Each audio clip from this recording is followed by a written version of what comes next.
Hi, everybody. Thanks for tuning into the channel. I'm Jim Heath. This is our most popular program on the channel, taking a look at the Electoral College showdown between Donald Trump and Joe Biden, and looking at if the election were today. I want to cut right to the chase. It's going to be a familiar tune. If you're a Donald Trump supporter, you're going to love it because nothing's changed. Based on my formula and forecast, particularly the 5 most competitive states, I believe that if the election were today, President Trump would be returning to the White House with 312 electoral votes. President Joe Biden would have 226. This is not based on national polls. I never use national polls at this point because really this is not a popularity contest, as we all know. This is a battle for 270 electoral votes. And there are 5 key states, as there were in 2016, as there were in 2020, that are once again in 2024 going to determine which of these men gets to 270 and wins the election. And you'll see in just a second that President Biden, I wouldn't say that the alarm bells are going off yet, but I think that there are some discussions going on that are a little disconcerting for Democrats right now. Here are our top spring notes. The Trump trial has not helped President Biden. This is a little bit shocking to a lot of people, the fact that the former president, the first president ever in our nation's history, facing serious criminal charges in the middle of a trial about paying a slush fund payment to a former porn star. The fact that that has not altered the polls at all, I think it's just a sign of the times, and it's also a reflection of Trump's strength. He seems to be a bit Teflon. Our second spring note involves Trump's campaign now eyeing Minnesota and Virginia as possible gains. This is an indication of what they believe is momentum in the Electoral College for them. They see Minnesota as a state that Trump barely lost last time around. They think they can pick it up if they have enough momentum, along with the state of Virginia. And so all of a sudden, instead of the Biden team talking about North Carolina and Florida, you're hearing more about the Trump team talking about expanding their map. Our final note from this particular show, President Biden facing eroding support from young voters, progressives, Black and Hispanic voters. I mean, the Biden team so far has spent tens of millions of dollars on advertising, particularly in key battleground states, and the net result so far, seemingly, according to state polls, has been relatively little. Now, it is true that in the states that we're going to concentrate on in a few minutes, that Biden has seen an upward tick, but that upward tick has not flipped the state, and in some cases, it's not even come close to flipping the state. So we're seeing a lot of money spent by Biden and his campaign, but we're not seeing any results that at least I can confirm. I'm not a young because guy. the Biden campaign can't definitively see any results from all the money that's being spent. I think that's why we saw President Biden challenge the former president to a debate as early as June, because frankly, in these battleground states with no movement going on, I think the Biden camp thinks they've got nothing to lose, even though there's a lot at risk. I mean, President Biden is not exactly the world's best debater, never has been, but he's willing to put himself out there against Trump because he needs to have some kind of earthquake happen to, I think in the Biden campaign's words, kind of wake people up, wake voters up. I don't think a June debate is going to help or hurt either Biden or Trump, and I doubt that it moves the needle much. So as the election stands now, minus the 5 battleground states, the big battleground states we've been monitoring this year, when we put them aside, in the Electoral College right now, we show former President Trump with 241 electoral votes and President Biden with 226. Now, when you look at those 5 states that we believe are going to determine the election this November, right now, again, for the 3rd or 4th month running, we believe President Trump is leading in all 5 of those states. Let's set the stage for this so that you clearly understand the ground that President Biden is going to have to make up. Our Trump lead right now in the state of North Carolina is 5.4%. Remember, there's been talk from the Biden campaign that if they can get some momentum going, they believe they can be competitive in North Carolina. Well, they're behind in North Carolina, the way we see it right now, by about 5.4%. Now, let's take a look at Arizona, one of our 5 top battleground states, and you'll see that the Trump lead is steady at 5.2%. So you have North Carolina that we've already given to Donald Trump, that Biden wants to be competitive in, but then you've got Arizona almost as bad for Biden.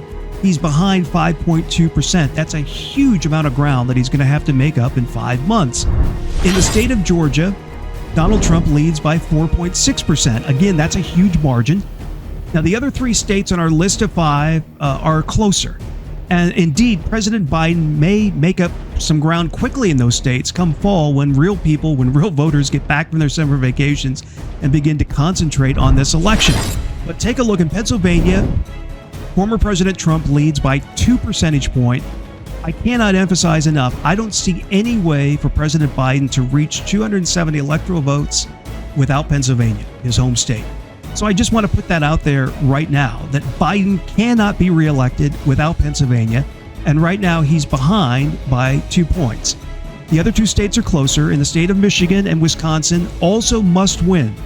I want to emphasize here, Pennsylvania, Michigan, Wisconsin are must win for President Biden because he's so far behind in both Georgia and Arizona. They're probably not going to be part, at least we don't see it right now, part of his 270 strategy.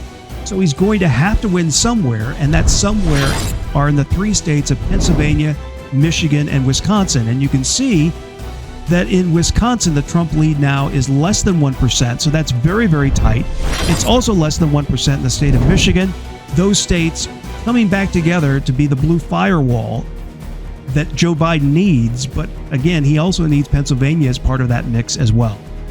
If we go back to our map and take a look at the Electoral College before those 5 competitive states, Trump again has 241, Biden 226. Take a look at what happens if Trump wins just Pennsylvania and Georgia. He's back in the Oval Office.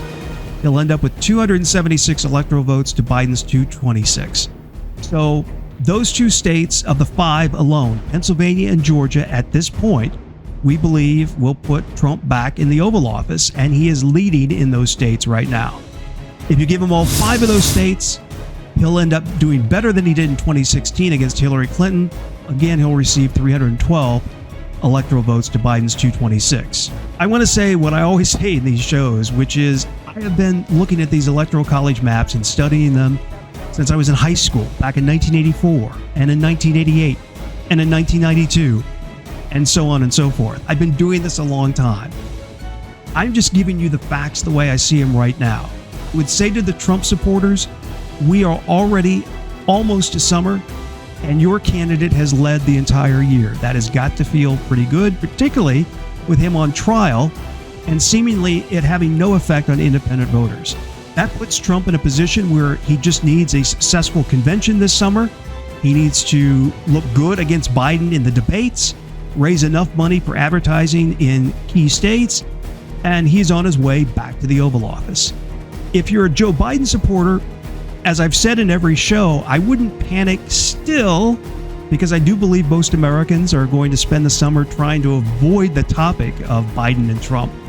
But if this maintains itself through the Democratic convention and the fall begins and it's still frozen in the same way it's been frozen for the last 5 or 6 months, then you're going to have to start losing some sleep at night, because those 5 key states have got to break towards Biden eventually at some point.